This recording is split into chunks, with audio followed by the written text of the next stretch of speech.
DNF. 3 letters that hold so much dread. No one sets out to have a did not finish asterisk next to their name. Standing on the start line after months of training and preparation, there is only one thing on a runner's mind, and that is finishing. There are, however, moments when, standing on the start line, you know in your heart that what lies ahead will basically be a flip of the coin.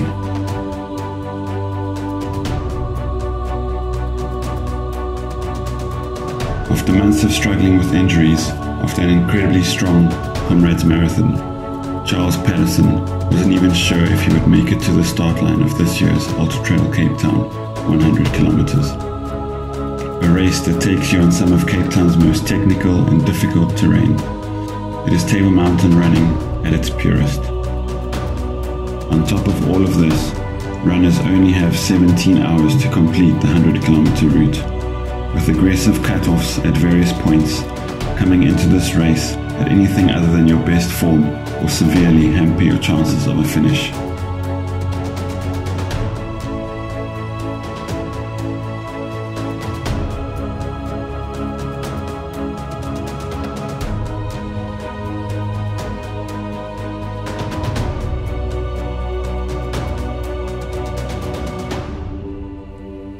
Charlie's crew got to the first major aid station that they had planned to meet in Hout Bay, early in eager anticipation. He was due in around 1 o'clock in the afternoon, and with each runner coming into the aid station, it was glaringly clear that the intense heat was really getting to the runners. The race was only just past halfway, and already most of the big names had withdrawn, including Western States winners Ryan Sands and Rob Craw.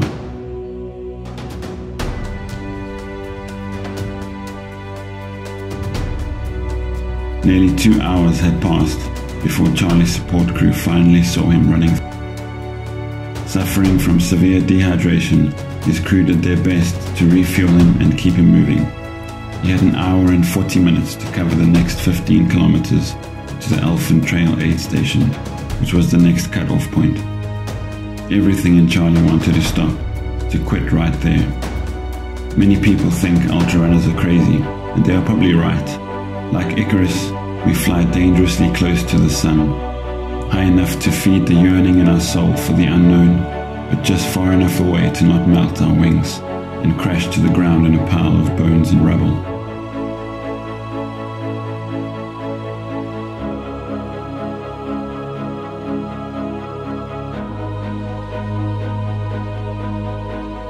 At 16:48, 8 minutes after the cutoff time at Elfin Trail, Charlie rolled into the aid station and was not allowed to continue, 24 kilometers short of his goal.